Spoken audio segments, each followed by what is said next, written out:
If you take the moon for granted, that's not your fault. Most of us grew up with it the way we grew up with tap water and Tuesday. Always there, always quiet, doing its nightly rounds without a fuss.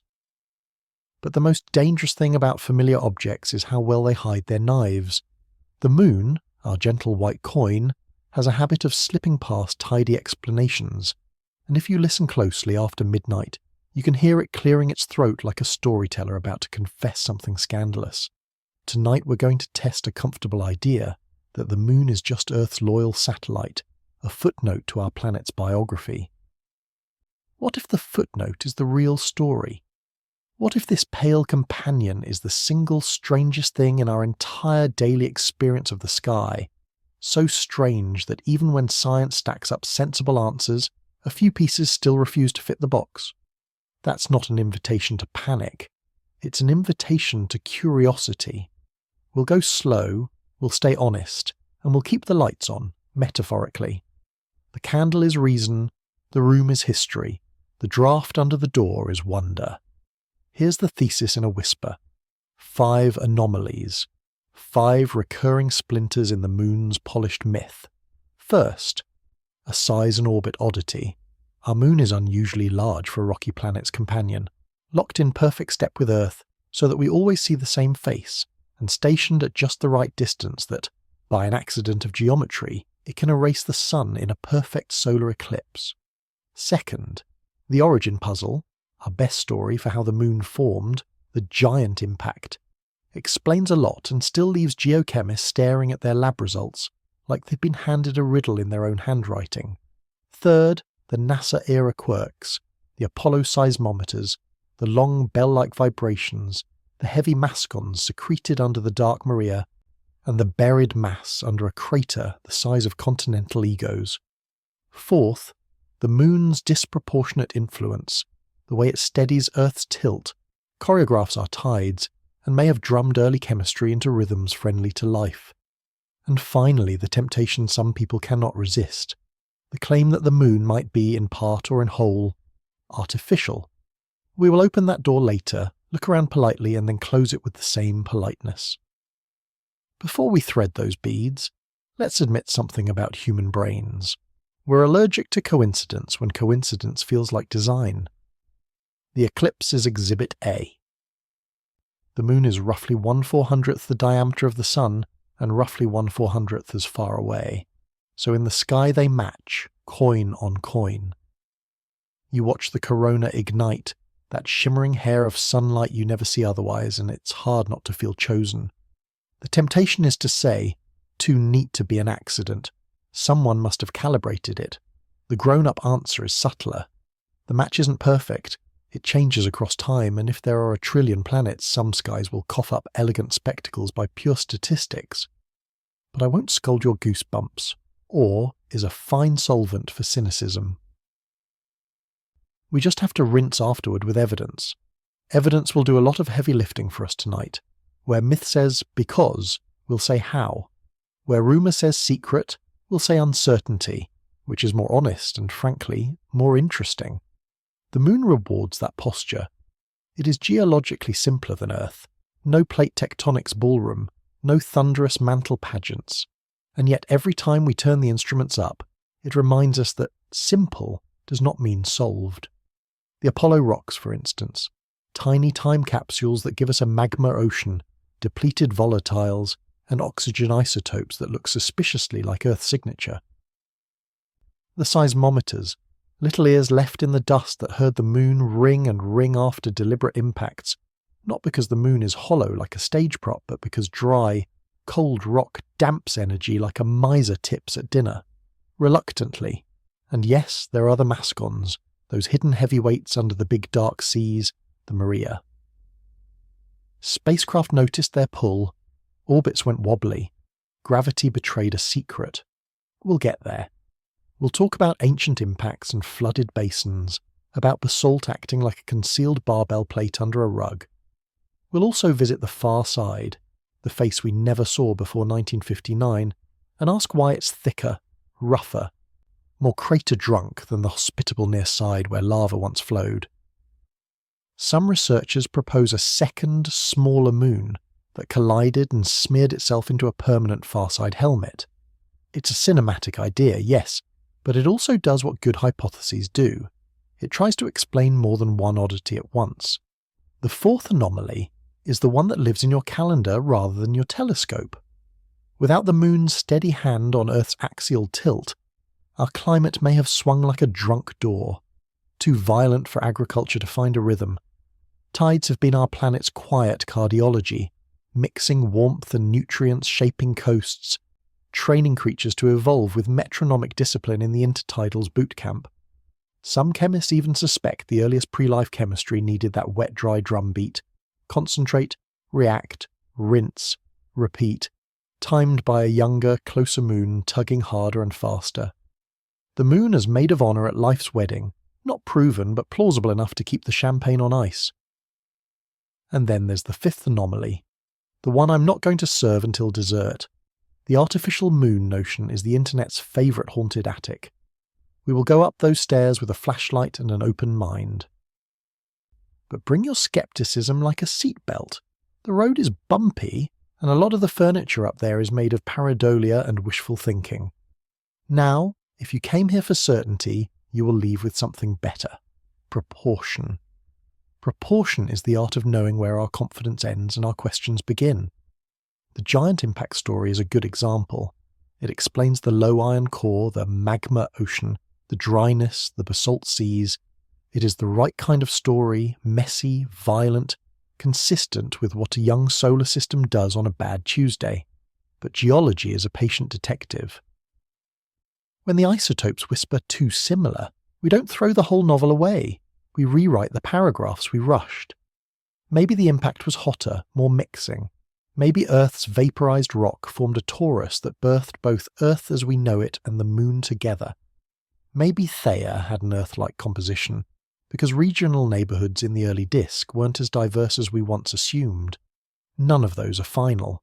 All of them are attempts to keep the evidence and the narrative in the same room. So, tonight's plan. We'll walk through each anomaly one by one, the way you interview witnesses who keep changing their story. Gently, persistently, without letting anyone smoke indoors.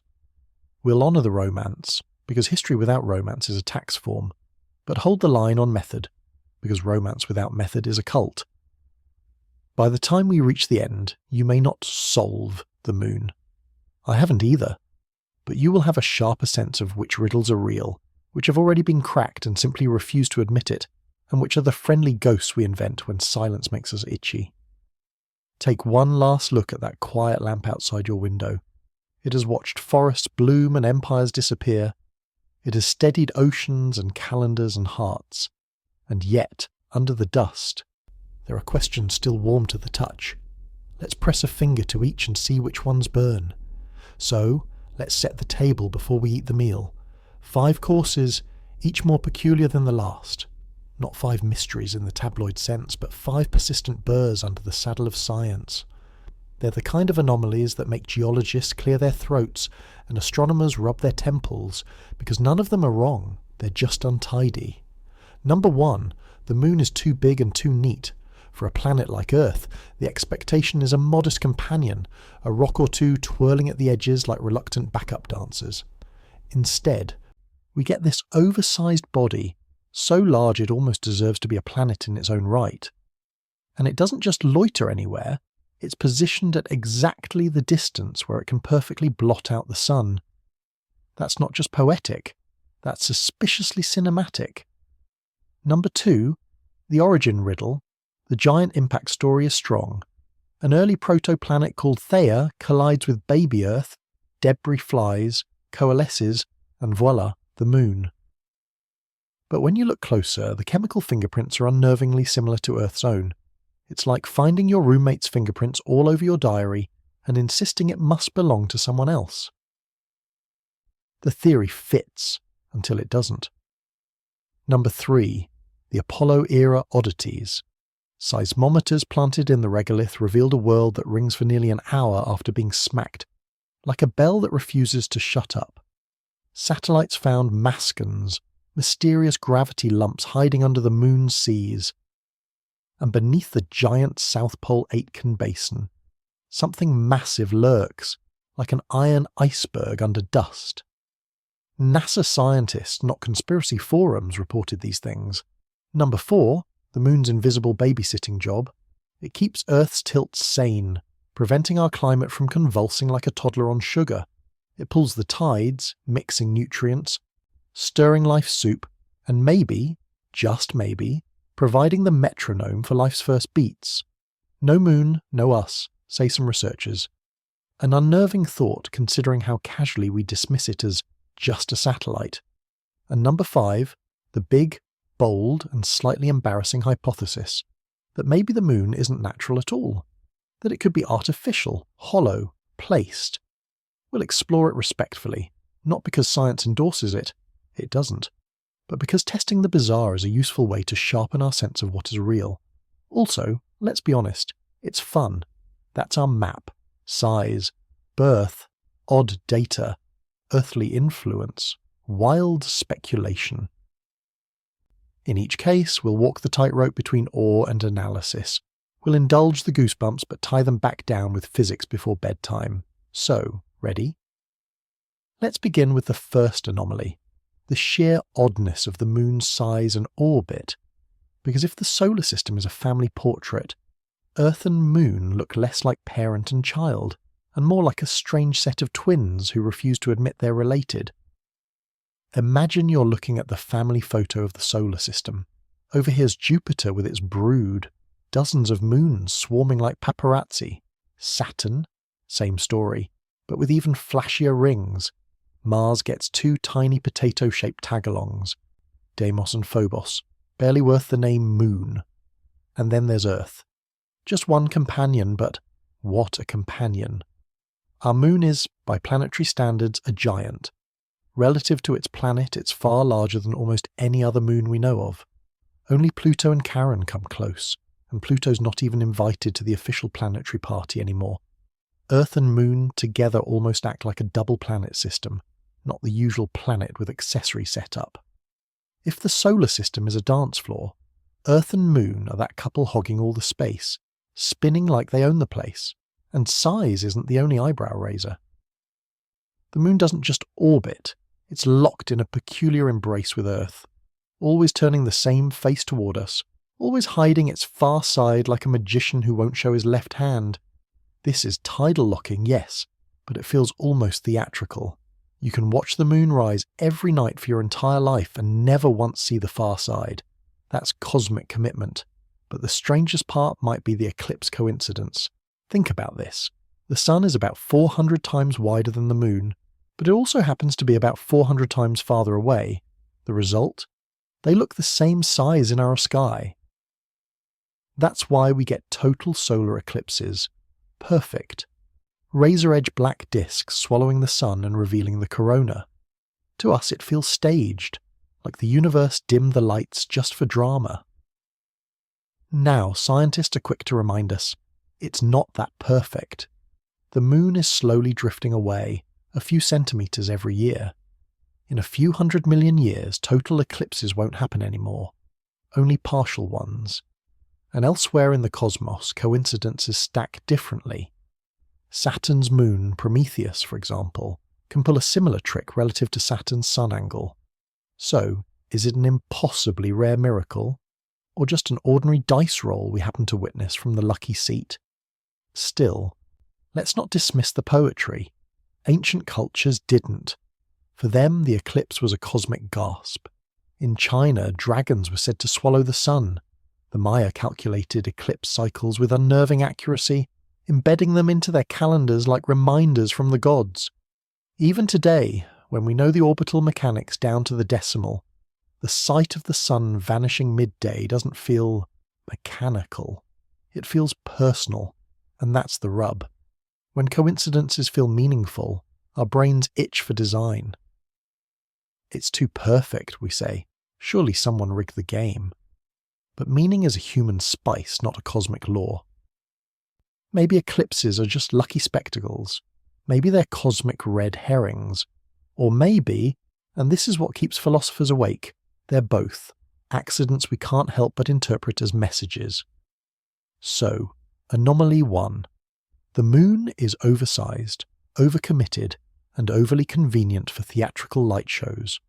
The solar system is a mess of oddities, but this one stands out like a neon sign. Ask questions. And scientists did. Which brings us to anomaly number 2, the question of where this diva even came from. Because for all its familiarity, the moon's birth story is still a crime scene with contradictory witness statements.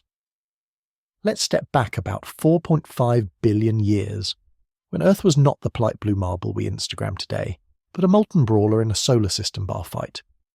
Picture chaos, protoplanets colliding, debris flying, a cosmic scrapyard where survival meant smashing into your neighbour and hoping you came out bigger. In that mess, one theory rises like the main character, the giant impact hypothesis. The script goes something like this.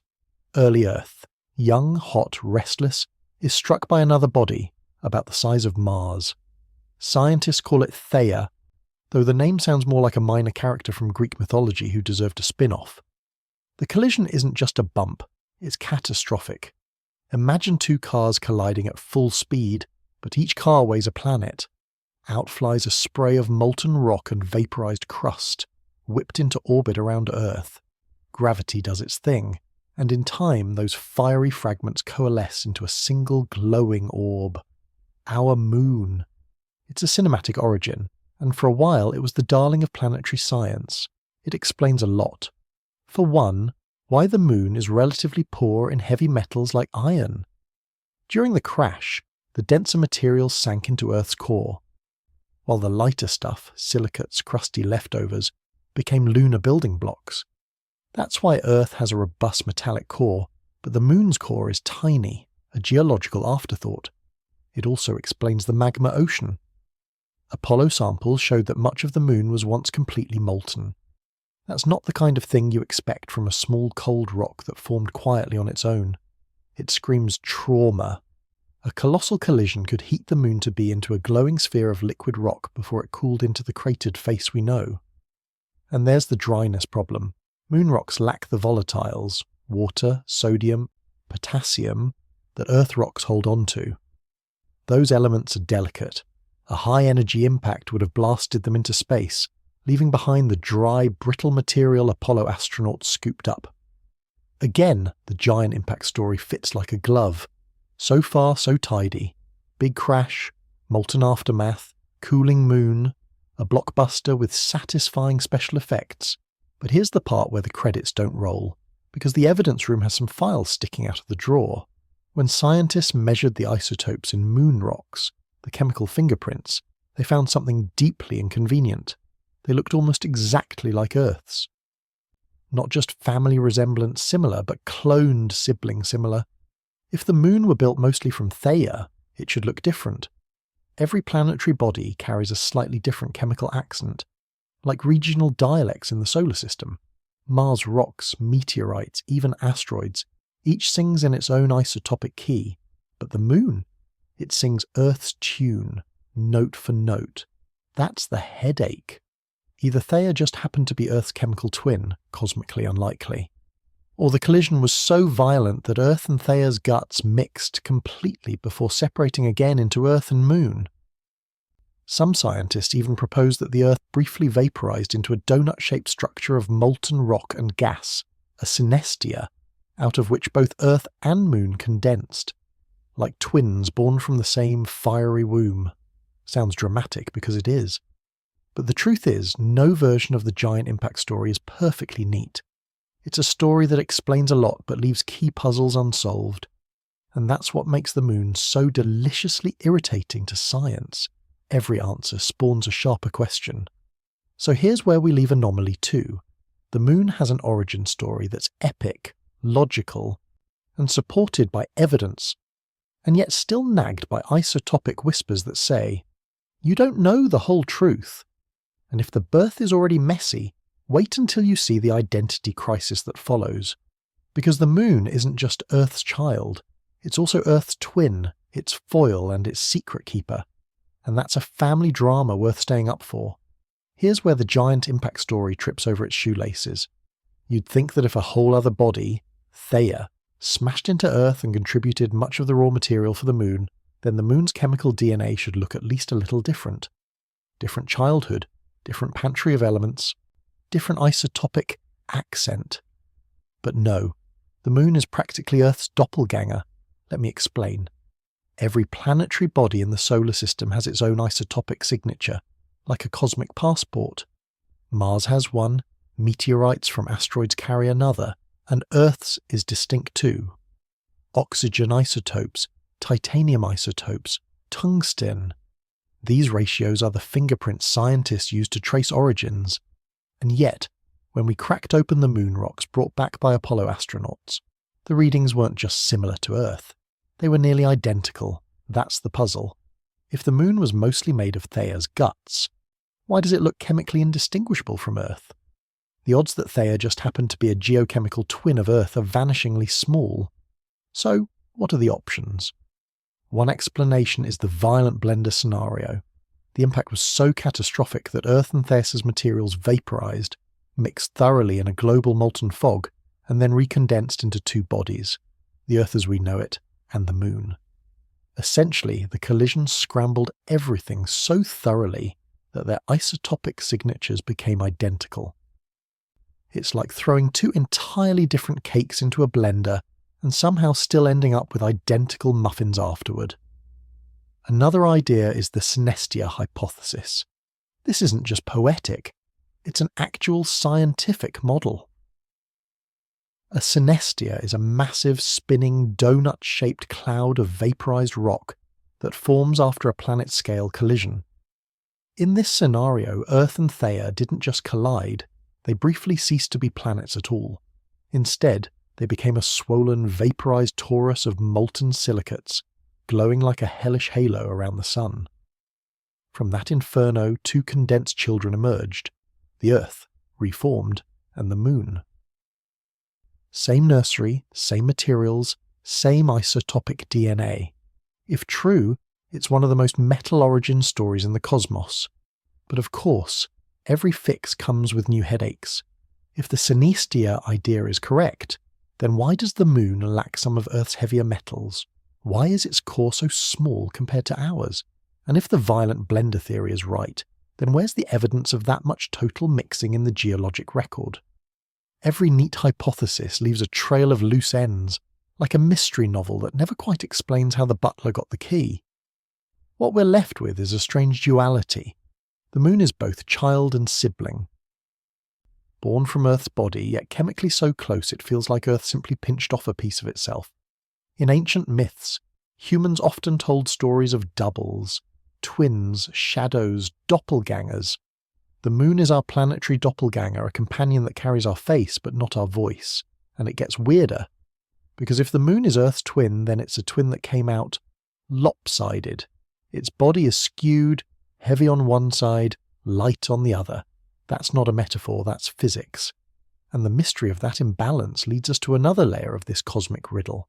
Let's talk about weight problems. Earth is a heavyweight, strutting around with a dense iron-nickel core that makes up about a third of its mass. That inner metal ball gives us a protective magnetic field, plate tectonics, even a sense of geological drama. Now, look at the Moon. Same family, remember? Same isotopes, same silicate recipe. But open it up and you don't find a muscular iron heart. You find almost nothing.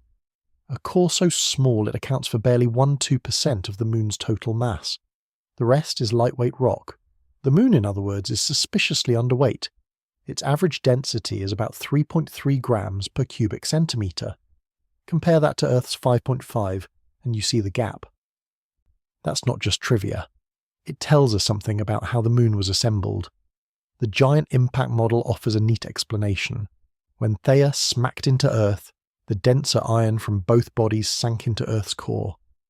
What got flung into orbit was mostly the lighter outer layers, silicate crust and mantle, and voila, a Moon that's Earth's twin in chemistry, but thinner, weaker, lacking the heavy core that makes Earth a shielded, restless world.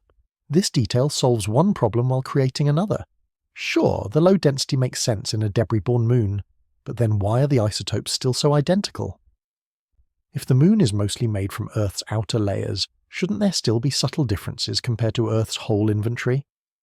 Geochemists sigh, shrug, and go back to their mass spectrometers. But density isn't the only oddity. The moon's surface itself whispers secrets. It's not uniform. Some regions are rich in potassium, rare earth elements, and phosphorus, the so-called creep terrain, while others are barren. Scientists think this is evidence of the ancient magma ocean, crystallizing unevenly, with some ingredients sinking, others floating, and still others trapped in awkward corners. It's like baking a cake and finding all the chocolate chips slumped into one side of the pan. The moon cooled fast and ugly, leaving scars in its chemistry. To planetary scientists, these scars are both a treasure map and a riddle. They suggest violence, uneven mixing, and a history still written on the surface like hieroglyphs in stone. And then there's the far side. While the near side, the one we always see, hosts vast dark Maria, the far side is a crustal fortress, thicker by 50 to 60 kilometres. Why should one side be thin and flat, and the other a craggy highland? Earth's gravitational tug may have played sculptor, pulling heat and magma toward the near side in the moon's youth. But no one pretends the case is closed. It's like having a twin sibling where one side of their face looks sculpted and the other side looks battered. So yes, the moon is chemically a twin, but structurally it's a ghost of Earth's outer layers, strangely lopsided, thin-cored, and still holding geological grudges from its fiery past. But this raises the next natural question. What about that hidden half we never saw until the space age? If the near side is familiar, the far side is a horror movie reveal. And it only deepens the mystery of how this Earth twin child came to be so asymmetrical. For most of human history, the moon was a one-sided friend. We wrote poems to its face, we charted calendars by its glow, we carved gods and myths out of the familiar craters and seas that always looked back at us. But no one, not a single ancient priest, astrologer, or skywatcher, ever saw the far side. That secret stayed locked away until 1959, when the Soviet probe Luna 3 finally snapped grainy black and white photographs of the hidden hemisphere. What the world saw was unsettling. The moon we thought we knew had a stranger's face. The near side, our side, is marked by vast dark Maria, those smooth basalt plains that give the illusion of a face. But the far side, a war zone of craters, pitted, scarred, jagged. Gone were the wide, dark seas. In their place stood towering highlands and endless impact scars. And then came the kicker. Measurements showed that the far side's crust is significantly thicker, about 50 to 60 kilometres more than the near side's. In planetary terms, that's not a quirk. That's a double life. So how did this lopsidedness happen? One theory is gravitational tug of war. Earth's gravity may have kept the young moon's near side hotter for longer, thinning the crust and letting magma ooze out into those sprawling seas. The far side, shielded from that heat, cooled faster and bulked up with extra crust. Think of it like cooking a pancake on a skillet. One side browns and bubbles, the other stays pale and firm. But then there's the more flamboyant explanation, the two-moon hypothesis. In this version, Earth once had not one but two moons, born from the same giant impact. The smaller sibling eventually spiraled inward and smacked into the bigger one. But unlike the cataclysm that formed the moon itself, this was more of a slow-motion fender bender than a high-speed crash. The little moon splattered across the far side, adding its bulk and leaving the near side relatively smooth. The result, a big splat that permanently sculpted the moon's asymmetry. It's an idea straight out of cosmic soap opera. Twins at birth, one consumed by the other, leaving behind a geological scar that lasts forever. And while it may sound wild, it actually helps explain some details. The chemical differences, the crustal thickness, even the far side's stubborn lack of Maria. Still, nothing is conclusive. Some scientists argue that internal dynamics alone, heat, convection, tidal effects, could produce the split personality without needing a lunar sibling. Others think the two-moon idea is elegant precisely because it explains multiple oddities at once. The jury is still out, but the debate is alive and kicking. What's clear is this: the moon isn't just lopsided, it's haunted by its own history. The face we see is the charmer, the mask. The far side is the raw truth, rougher, thicker, weirder. A reminder that even the most familiar object in our sky holds back secrets until you get the right camera in the right place. But the far side is only one chapter in the moon's file of peculiarities. Because once we started poking instruments into its dust, the moon began talking back, sometimes in very strange tones. Apollo's seismometers, in particular, told us something no one expected. When you hit the moon, it doesn't just shake, it rings. The far side's weirdness left scientists scratching their heads, but then along came a theory bold enough to belong in a midnight tavern story. Maybe, just maybe, there were once two moons orbiting Earth. Picture it. The giant impact happens. Earth is steaming. Debris is flying everywhere. Instead of forming a single moon, the rubble briefly knits together two siblings, a big one and a runt. They circle Earth like awkward roommates sharing too small an apartment. For millions of years, they coexist uneasily. Then the smaller moon begins to drift inward, pulled by the big sibling's gravity.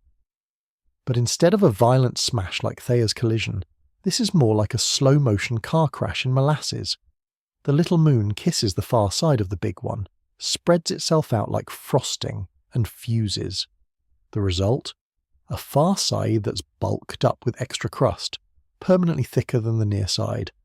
This big splat idea, proposed in the 2010s, elegantly explains why the far side looks like a fortress while the near side looks like a lava basin. It also accounts for some strange chemical distributions, the so-called creep elements, that seem oddly concentrated. The smaller moon might have carried unusual material, now frozen into the far side's geology. It's a wonderfully cinematic theory. Imagine two pale moons in the ancient Earth sky, one slightly larger than the other. Night after night a double lantern show, and then, inevitably, the slow embrace, the merging, the death of one sibling, and the permanent scar on the other. If you're feeling poetic, you might say the moon is carrying the body of its twin forever, hidden on the far side where no human eye could see until 1959. Not all scientists are convinced. Some prefer simpler explanations. Earth's gravity pulled magma preferentially toward the near side, thinning its crust, while the far side solidified into thick highlands. That's tidy. But science doesn't run on tidiness alone, and the two-moon idea, while speculative, fits more than one oddity at once, a mark of a good hypothesis. It also resonates with human instincts. Myths around the world speak of twin brothers, one thriving while the other perishes. Cain and Abel, Romulus and Remus, divine pairs that never quite survive together. Maybe that instinct isn't just literary, maybe, in a way, it's written in our sky. But let's leave twins and splats aside for a moment. Because when astronauts finally left behind their seismic ears on the moon, they stumbled into another anomaly that almost sounded supernatural. The moon, it turned out, doesn't just shudder when struck, it sings. When Apollo astronauts planted seismometers on the moon, they weren't expecting poetry. These little machines were meant to listen for rumbles, catalogue the occasional moonquake, maybe record the thud of a discarded rocket stage. But what they heard was something no one had anticipated. In November 1969, after Apollo 12 lifted off to head home, the astronauts deliberately crashed their spent lunar module ascent stage into the moon. The seismometers lit up. The shock wave rippled through the lunar crust and kept rippling. For nearly an hour. On Earth, even the largest quakes taper off in minutes. Our planet's water, air, and fractured geology swallow up vibrations like a sponge. But the moon is dry, rigid, bone-like. Instead of damping the shock, it bounced the energy back and forth inside itself like sound inside a cathedral. The phrase one NASA scientist used still sticks. The moon rang like a bell. Cue the conspiracy theories. A hollow moon, a metal shell, some alien gong parked in orbit. It didn't take long for fringe writers to spin fantasies, but the actual science is no less fascinating. The moon's prolonged vibrations aren't because it's hollow, but because it lacks the geological shock absorbers that Earth has in abundance. Imagine striking a wooden drum versus a soggy pillow. The drum resonates, the pillow dies instantly. The moon, it turns out, is a drum. Still, that didn't make the data less eerie. Imagine being a scientist at Mission Control, staring at seismograph squiggles that refuse to die down, a dead world with the echo of a voice. For years, researchers analysed these signals, teasing out the moon's internal layers. They found a thin crust, a mantle, and yes, even a small core, decidedly not hollow. But the quakes themselves revealed a world that behaves fundamentally differently from Earth. And it wasn't just the controlled crashes. Natural moonquakes were recorded too, some triggered by tidal stresses from Earth, others by meteorite impacts, and even some from deep within the moon itself. A few were surprisingly strong, enough that if you'd built a lunar base back then, you might have worried about structural damage. The seismometers were turned off in the late 70s, but they left a legacy. The moon is geologically quiet, but not dead. It shivers, it hums, it resonates in ways that still challenge simple models. So anomaly number 3 begins with a sound, the unexpected echo of a world we thought we knew. But the seismometers were only the opening act. Soon, orbiters found something even stranger. Heavy, invisible fingerprints pressing down on the lunar surface, the so-called mascons, or mass concentrations lurking under the Maria. And those would prove just as baffling as a bell that never stops ringing. When spacecraft first orbited the moon in the 1960s, engineers noticed something peculiar. The probes were supposed to glide in neat, predictable arcs, but instead, their orbits wobbled. Imagine rolling a marble across a floor that looks flat, only to watch it veer as though hidden magnets were tugging at it. The culprit? Invisible lumps of gravity buried beneath the moon's surface. NASA called them mascons, short for mass concentrations. Where were they? Almost always under the dark Maria, the seas we see with the naked eye. These smooth plains, once thought to be oceans, are actually vast basalt fields formed when ancient impacts carved out enormous basins and magma welled up to fill them. Beneath that frozen lava lies something denser still, tugging with extra gravity. At first, scientists were baffled. Were these alien structures? Hollow domes with hidden weights? Conspiracy theorists had a field day, whispering about underground bases. The reality, of course, was more geological but no less dramatic. Those Maria basins were made by titanic collisions. When massive asteroids struck, they excavated vast cavities in the crust. Later, molten rock surged up, filling the gaps and cooling into dense basalt. These denser rocks sit like heavy plates beneath the surface, pulling on anything that passes overhead. Hence, mascons. But solving the mascon puzzle didn't mean the moon stopped being strange. In fact, new missions only deepened the mystery. In 2011, NASA's Grail mission mapped the moon's gravity with exquisite precision. What it found beneath the far-side South Pole Aitken Basin was jaw-dropping. A gravitational anomaly so massive it might be the remnant of a buried metallic core of an asteroid the size of Hawaii, times 5. This was no ordinary mascon, it was a monster. The numbers stagger the imagination. Hundreds of kilometres wide, weighing trillions of tons, pressed deep into the mantle. One scientist likened it to finding an iron barbell hidden under your living room carpet. Except the carpet is the moon's crust, and the barbell could tilt the geology of a whole hemisphere. What exactly it is remains debated. Some think it's the leftover iron core of a giant impactor that never fully melted or dispersed. Others argue it might be dense mantle rock that crystallized weirdly after the collision. Either way, it's a scar that has been locked away for billions of years. invisible except through the tug it exerts on passing spacecraft. And here's the kicker. The moon is supposed to be simple. No atmosphere, no tectonics, no oceans to confuse the record. Yet the more we measure it, the more it feels like a cosmic crime scene, littered with evidence of catastrophes so violent we can barely reconstruct them. So anomaly number 3 is a double act. A moon that rings like a gong when struck, and a moon that hides gravitational bruises beneath its face. Both remind us that this quiet neighbour has lived through unimaginable violence, and still carries the weight of it, literally. But the strangeness doesn't stop with gravity scars. Some of the oddest clues aren't buried deep at all.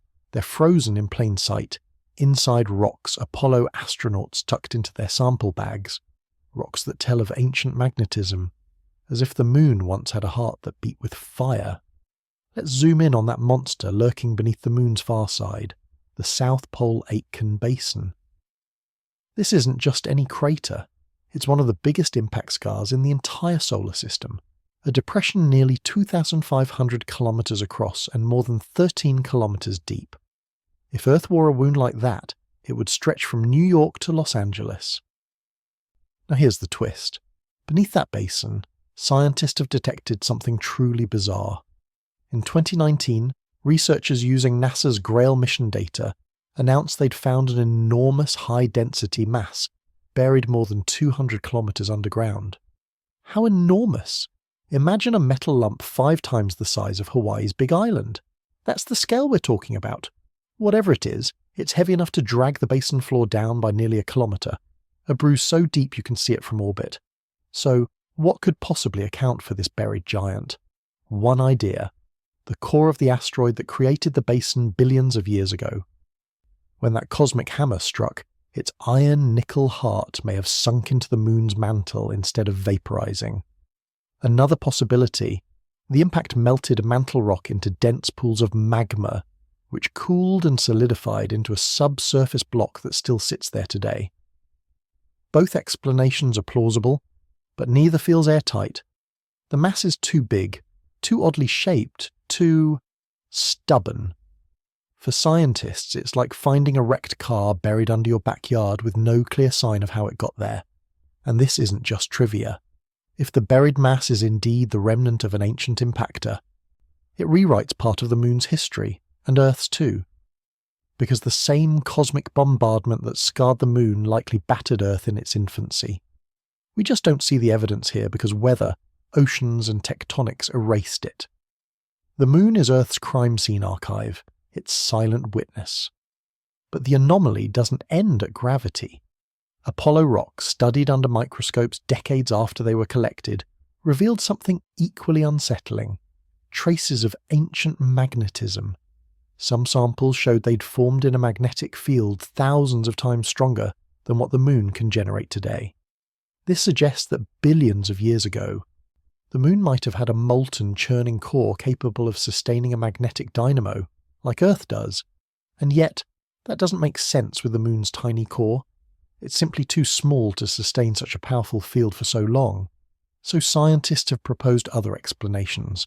Perhaps giant impacts shook the mantle enough to create temporary magnetic fields, or maybe molten rock, flowing unevenly in the crust, carried its own localized magnetism.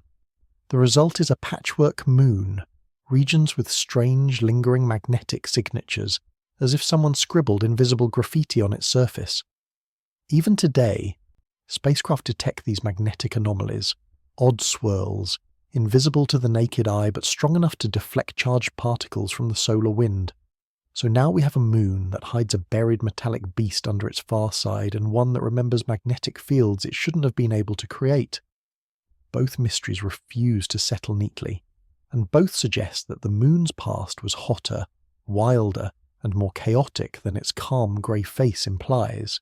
And still, we're not done. Because sometimes the moon doesn't just echo with hidden forces, it flashes. For centuries, astronomers have sworn they've seen the moon flicker, not a poetic flicker, not moonlight dancing on water, but actual bursts of light, strange transient glows on the lunar surface. They even have a name: transient lunar phenomena, or TLPs. Reports stretch back to the Middle Ages. A monk at Canterbury claimed to see the moon split in two in 1178. Later, Renaissance observers recorded brief sparks or hazes. By the 20th century, there were so many accounts, bright spots, reddish glows, hazy clouds, that NASA actually compiled a catalogue. 400 years worth of did the moon just blink? Skeptics, of course, roll their eyes. Was it atmospheric distortion? Tired astronomers staring too long? Wishful thinking in the age before photography? But a few of these events have been captured by modern telescopes, and they refuse to vanish entirely.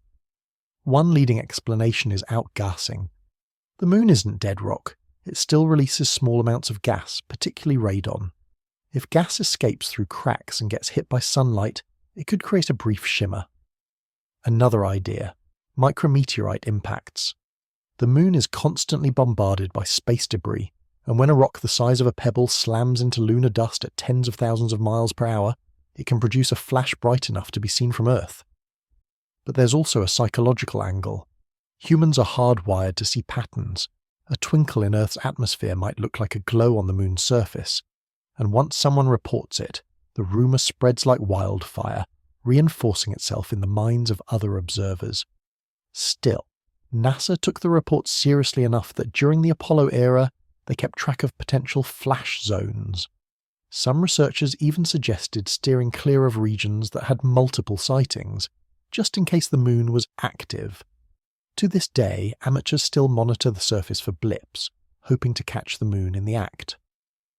Whether the phenomenon is real or an illusion, it adds to the sense that the moon is not the static, dead world we once thought it to be. Instead, it's an object that surprises us, that flashes, hums, rings and pulls at Earth in ways we barely appreciate. Which brings us neatly to anomaly number 4, the moon's oversized influence on us. Not just tides and eclipses, but the entire choreography of Earth's climate, biology, and even human culture. If anomalies 1 through 3 were about the moon's body, anomaly 4 is about its power. Because without this pale companion, our world, and maybe even our species, might never have existed. Here's where the moon stops being just a sky ornament and reveals itself as Earth's quiet engineer. Without it, our planet would be a wildly different stage, maybe too unstable for us to ever appear on it. Start with Earth's axial tilt. Right now, the planet leans at about 23.5 degrees, which is why we get seasons. But that tilt isn't locked in stone. It wobbles, like a spinning top that's been nudged. On a moonless Earth, simulations suggest the wobble could swing chaotically, sometimes as much as 60 or even 80 degrees. Imagine Antarctica facing the sun head-on for months at a time, then plunging back into darkness. Crops? Forget them. Stable climates? Gone. Civilization? Unlikely. The moon being hefty damps those wild oscillations. Its gravity acts like a hand steadying the top, keeping Earth's tilt wobbling gently instead of catastrophically. That gentle hand is the difference between a planet where agriculture can flourish and one where ice ages and desert belts trade places every few thousand years. Then there are the tides.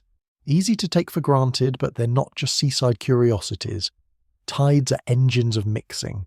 They churn nutrients, oxygenate coastal waters, and carve tidal pools, the evolutionary gyms where early life had to toughen up or die.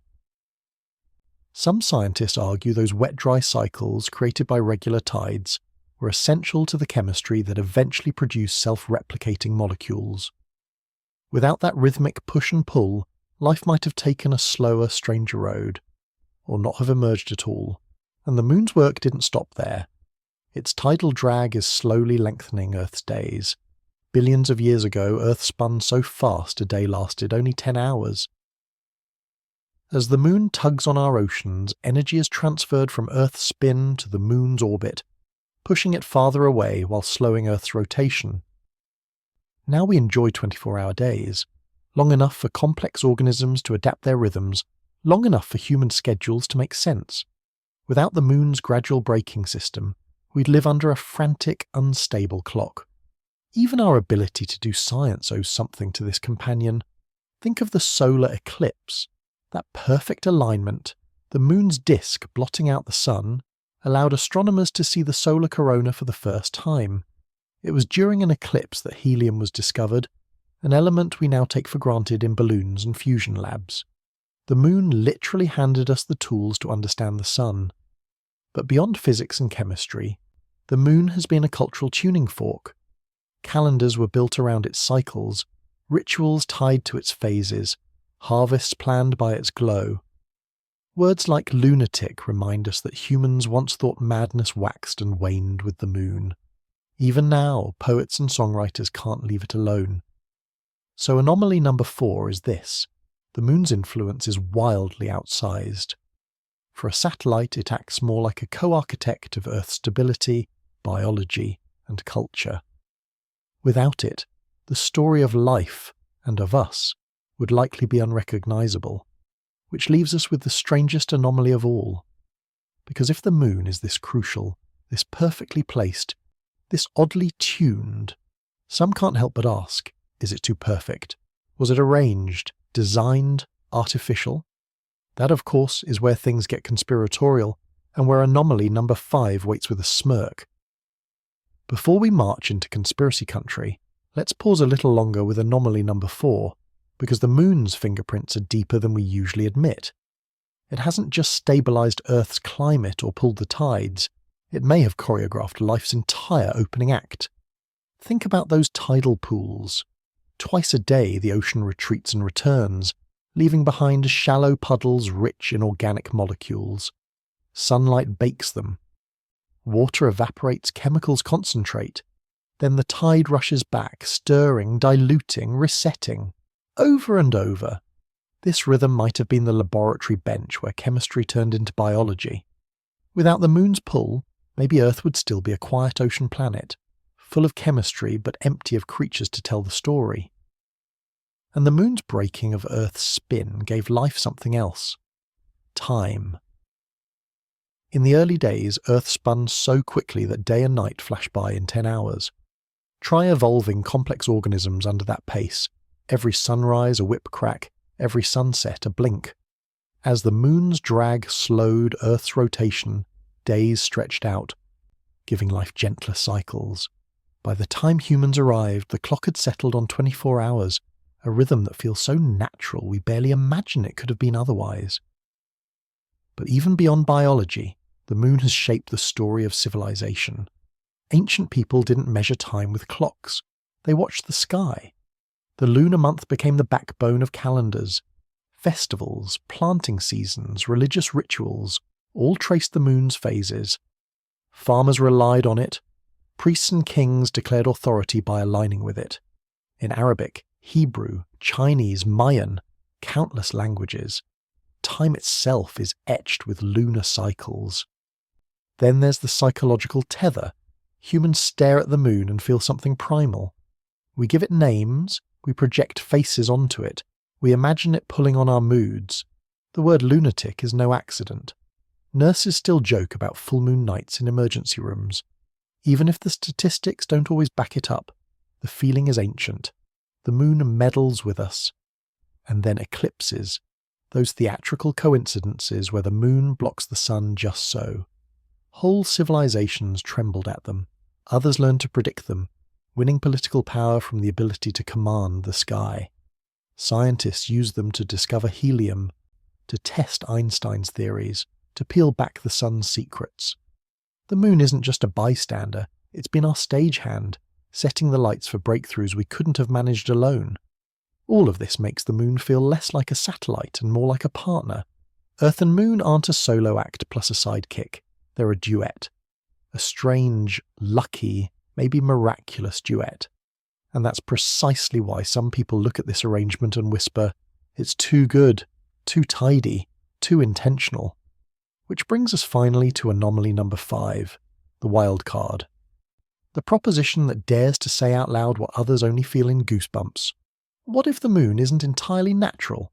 All right, here's where the conversation takes a sharp left turn, from astronomy to conspiracy, from data to goosebumps. Anomaly number 5, the artificial moon hypothesis. Sounds ridiculous, right? And to be clear, Mainstream science does not endorse this, but the whispers have persisted for decades, and they're juicy enough to deserve a look. The idea is simple. The moon is too perfect. Its size, its orbit, its synchrony with Earth, all suspiciously convenient. So maybe, some say, it wasn't just born from a lucky cosmic collision. Maybe it was placed. The origins of this notion go back to the 1970s, when two Soviet scientists, Michael Vasin and Alexander Shcherbakov, published a paper suggesting the moon could be a hollow artificial satellite. Their logic, the anomalies we've been discussing, the long gong-like vibrations recorded by Apollo seismometers, the shallow craters, the precise orbital balance, might be better explained if the moon were, well, a kind of giant spacecraft. In their scenario, the moon could be a remnant from some advanced civilization, maybe alien engineers who parked it around Earth like a surveillance station, or perhaps as a cosmic life support hack, deliberately tuned to stabilize Earth and make it habitable. Sci-fi, yes, but if you squint, you can see why it catches imaginations. For example, take the eclipses. The odds that the moon just happens to appear almost the exact same size in the sky as the sun are astronomically small. Sure, other alignments happen in the solar system, but nothing this clean, nothing this consequential. The too good to be true crowd argues that's because it isn't chance. Someone arranged it. Then there's the hollow moon claim. Remember Apollo 12? NASA deliberately crashed a rocket stage onto the moon's surface, and the seismometers registered vibrations that lasted almost an hour. One scientist said the moon rang like a bell. To most geologists, this is just a quirk of the moon's dry, rigid crust. No water or soft layers to dampen seismic waves. But to the hollow moon theorists, it sounded like proof that the moon was a shell wrapped around something else. Of course, scientists counter this with very mundane physics. The moon's density is low because it formed from Earth's lighter crust after a giant collision. Its ringing is just a property of fractured bone-dry rock. But the conspiracy-minded point to the fact that many large craters on the moon are suspiciously shallow, as if there's a hard shell under the surface preventing impacts from digging deeper. Natural explanation: molten rock flooded them. Exotic explanation: armor plating. Now, do I believe the moon is a parked spaceship? No. But do I believe humans are wired to love stories where the familiar hides the alien? Absolutely.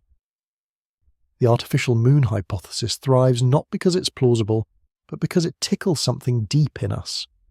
The moon already feels like a character, not an object.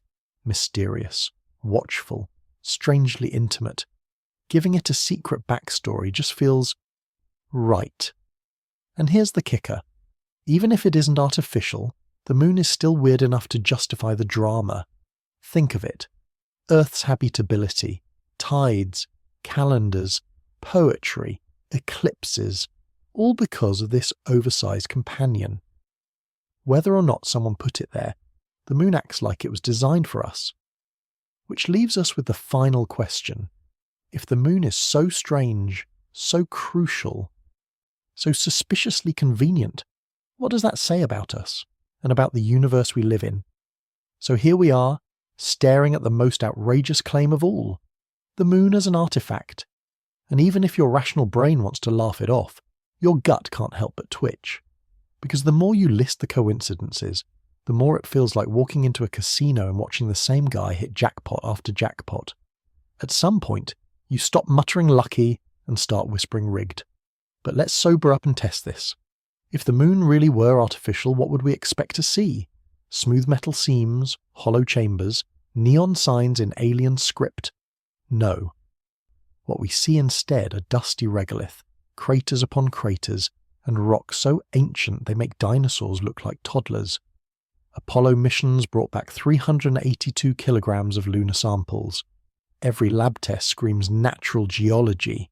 No titanium skeletons, no hollow core steel, just basalt, anorthosite, breccia, boring rocks, but exactly what you'd expect from a body forged in cataclysm. Yet the conspiracy doesn't die. Why? Because the moon feels uncanny. It hangs there every night, the same face staring at us. Its cycles woven into human culture since the first campfire stories. It doesn't just orbit us, it defines us.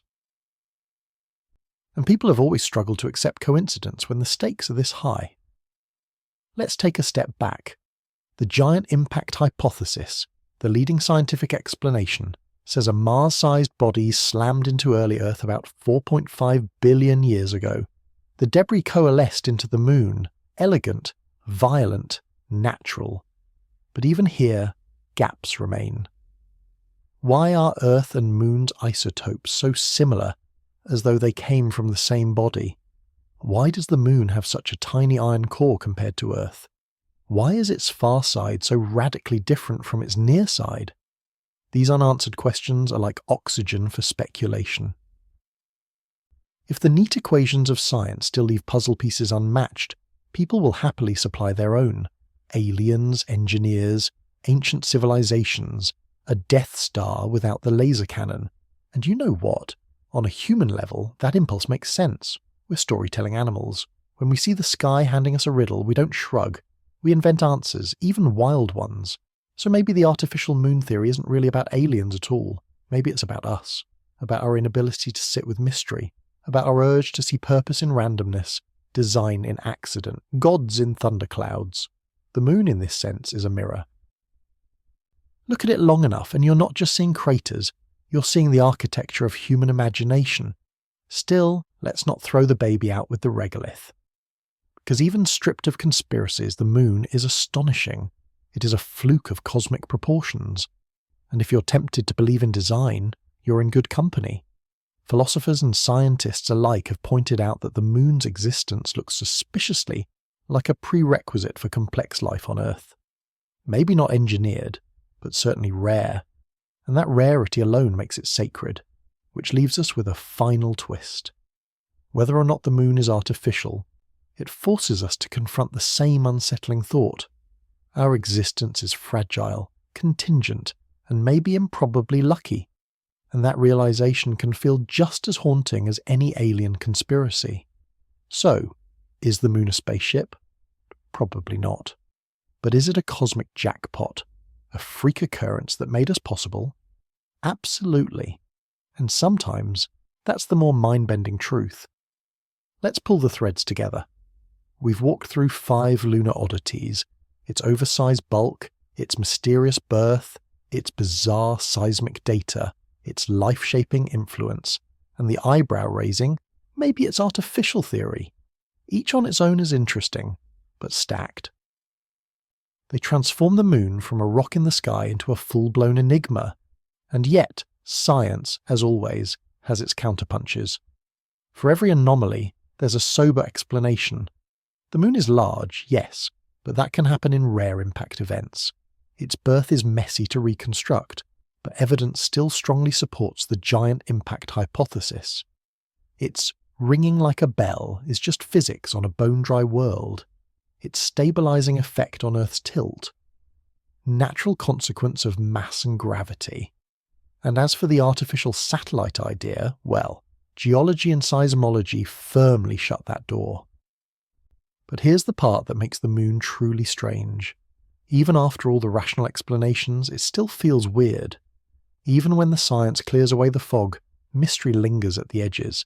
The coincidences don't vanish just because they're explained. The odds of Earth having such a perfect partner remain slim. It's like winning the lottery, then insisting, it was bound to happen to someone. Sure, but it happened to us. This is where the philosophers slip in. The anthropic principle, the idea that the universe must allow for observers like us because here we are. It's tautological, but powerful. Maybe life couldn't have evolved without a moon-like stabilizer. Maybe most planets spin too chaotically, their climate's too violent, their nights too empty. And maybe that's why we don't see neighbours across the galaxy. The conditions are rare. The moon didn't just give us tides and calendars, it gave us existence. And notice the irony. People argue the moon is too perfect to be natural, but if it weren't perfect, we wouldn't be here to complain about it. The moon is strange because we're the ones staring at it. Still, the psychological pull is undeniable. We don't gather in backyards to admire Venus, even though it shines brighter. We don't weave myths around Ganymede or Titan. We tell stories about our moon. We howl at it. We blame it for madness. We paint it, sing it, propose marriage under it. The moon is less an object than a character, an ancient companion, part mirror, part muse.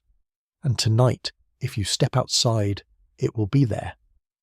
Not caring about conspiracies or hypotheses, not revealing its secrets, just hanging silently, half light, half shadow, as it has for billions of years.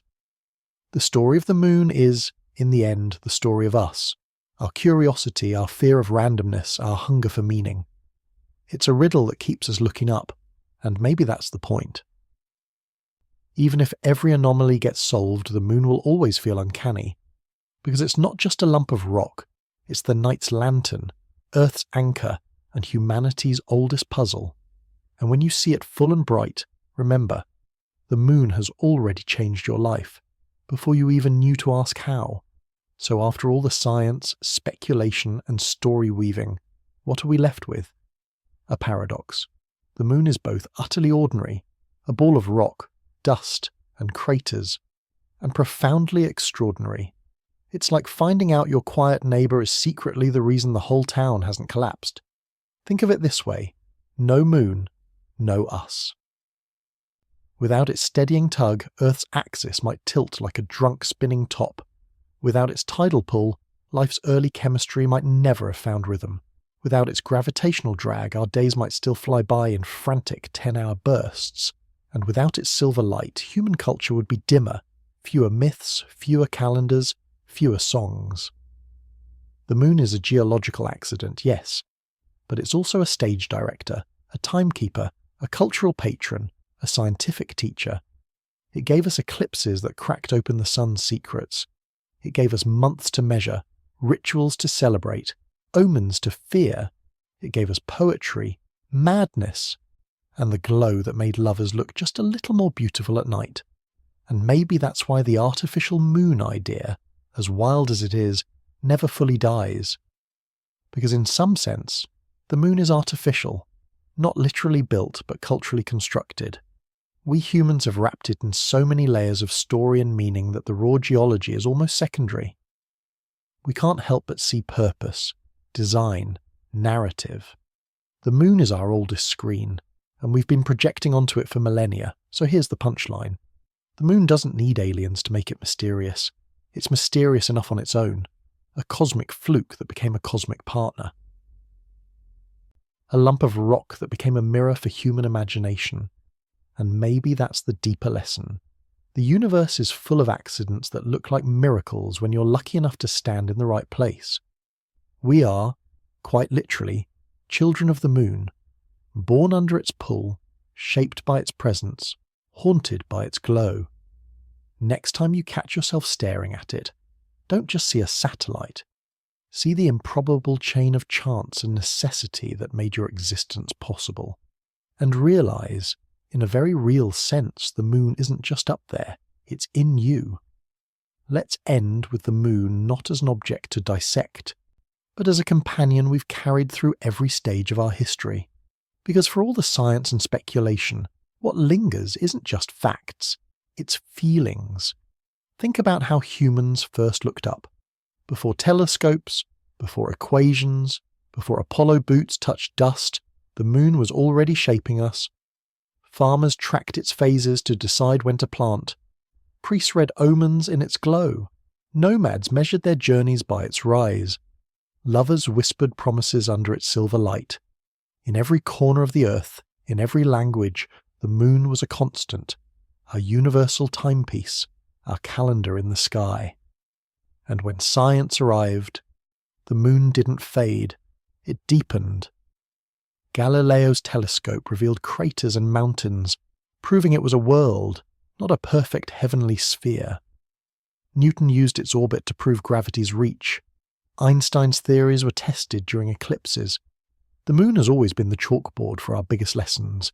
Even in the modern age, when astronauts left bootprints and flagpoles, the moon refused to be conquered. The Apollo rocks answered some questions, but raised others. Its birth, its composition, its strangest symmetry, still puzzles. And as decades passed without new footprints, the moon drifted back into myth, a place of conspiracy, of alien bases, of we never really went. The silence only made the imagination louder. But here's the truth that hums beneath all the noise. The moon is both ordinary and miraculous. It is rock, dust, basalt, and regolith.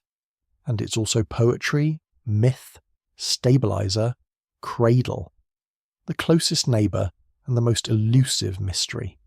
So when you stand outside on a clear night, let the thought land heavy. That glowing coin in the sky has been watching life evolve for 4 billion years. It has steadied oceans, tamed climates, timed calendars, sparked stories, and it is still up there, patient, silent, waiting for us to look up and wonder. In the end, maybe the moon's greatest anomaly isn't its orbit, its size, or its seismic quirks. Maybe it's this, that a chunk of rock could become, in our eyes, a mirror of meaning, not just a satellite, but a story.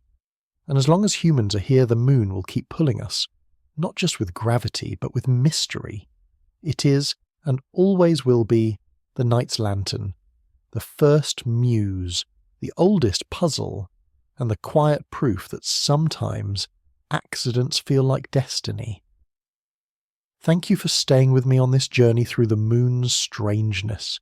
If you enjoyed it, you know what to do. Subscribe, like, and keep that curiosity alive. Because the moon still has secrets, and so does the universe, and together we'll keep chasing them.